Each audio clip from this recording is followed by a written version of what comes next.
बुलुची बणुआ हाथी चिंतारे चाषीकूल छारखार फसल केउठी फसल उजुड़ुछि तो पुणी केउठी जीवन नेउछि मुंडरे हाथ दे बसिछि चाषीकूल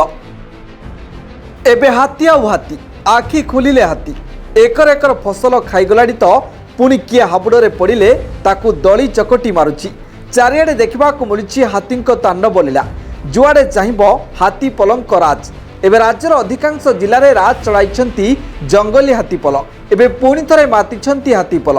दिन नहीं कि राति नहीं सबुबले नजर रखिंट फसल उपरे फसल खाई दली चकटी नष्ट कर चली जाउछंती। गत किछि दिन हेब लागि रही हाथी उत्पात एबे कटक जिलार बांकी भंगीपुर वनखंड अधीनस्थ कुओमणा गाँवर